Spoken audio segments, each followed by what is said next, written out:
They say suffering makes great art, that pain is the price of creation. But here's the question, does comfort kill creativity, or can art come from joy? This is one of the oldest paradoxes in human history.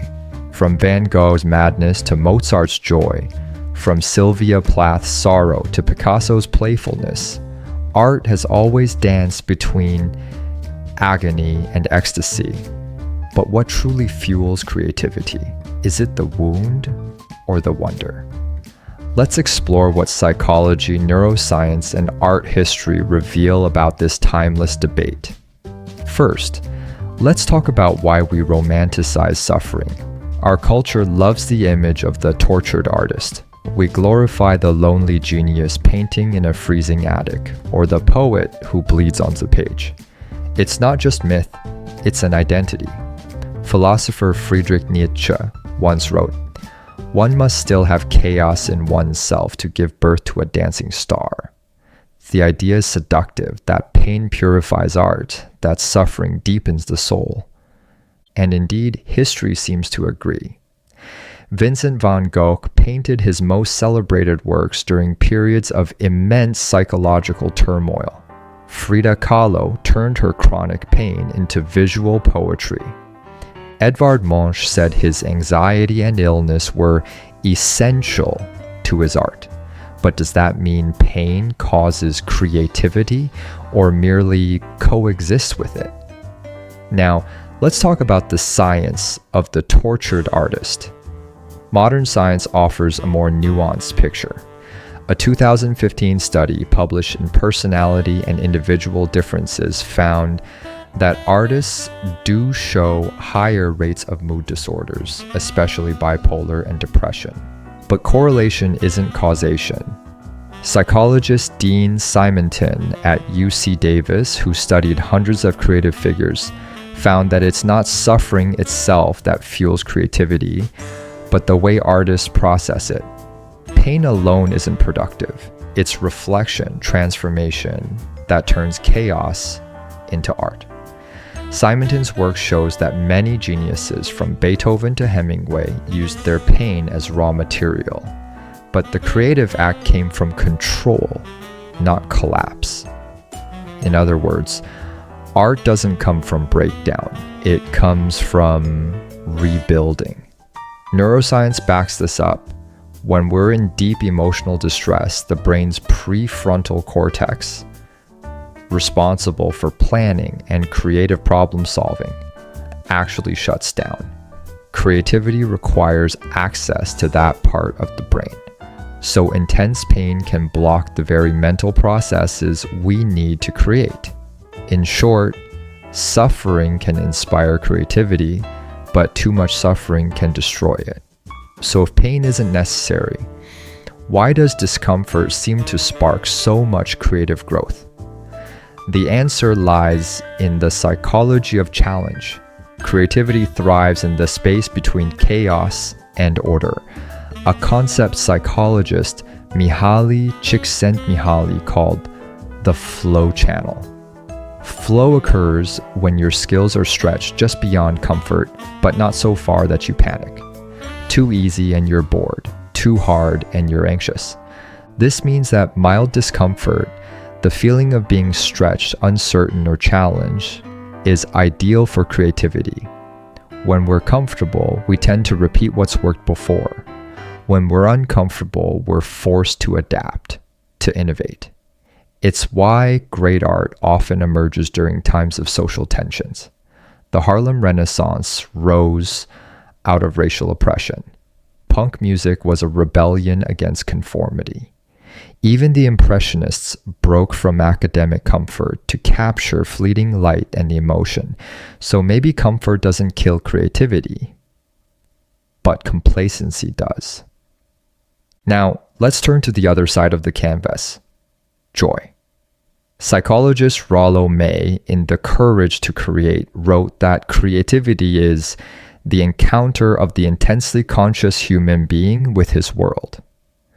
That encounter can be painful, but it can also be ecstatic. Think of Mozart, who composed not from misery, but from a sense of divine play. or Henri Matisse, whose radiant colors were described as painting with pure joy. Even Pablo Picasso said, "Every child is an artist. The problem is how to remain an artist once we grow up." Children create not out of suffering, but out of curiosity, wonder, and love of expression. They aren't tortured, they're alive. Research supports this. Positive emotions like curiosity, love, and playfulness actually broaden our mental capacity for creative thinking. This is known as the broaden and build theory, developed by psychologist Barbara Fredrickson. Her studies show that joy expands our cognitive flexibility, helping us connect distant ideas and see new possibilities. In other words, joy literally makes the mind more creative. Neuroscience paints a fascinating picture of the creative brain in flow. When artists, musicians, or writers enter flow states, brain imaging shows a temporary quieting of the prefrontal cortex, what scientists call transient hypofrontality. This silence in the self-critical brain allows intuition and imagination to take over. This is not the brain of someone in torment. It's the brain of someone absorbed, alive, free.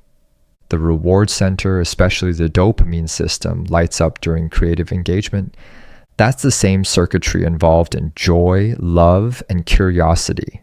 So biologically, creation is deeply linked with pleasure, not pain.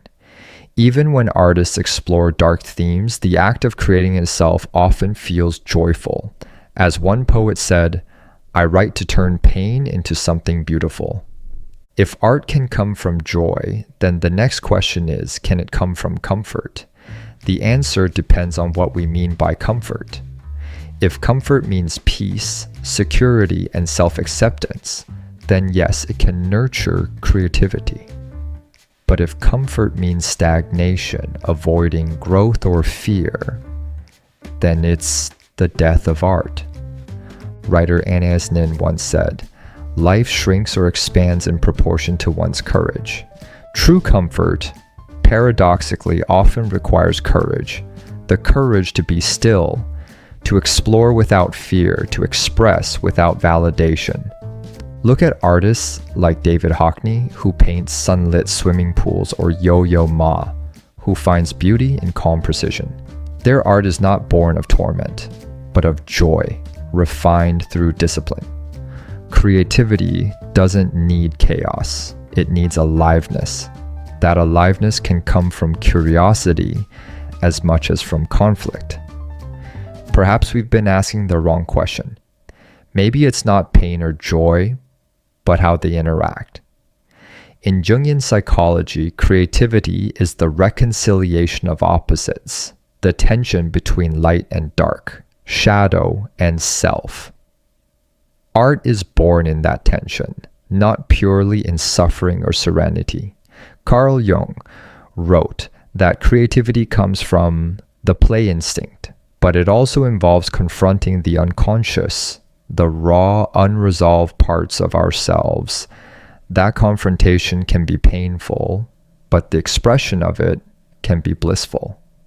Consider Japanese aesthetics, where beauty often arises from imperfection, wabi-sabi, and transience, mono no aware. There's melancholy there, but also serenity. Joy and sadness are not enemies. They complete each other. Artists who transform suffering into beauty don't glorify pain. They transmute it.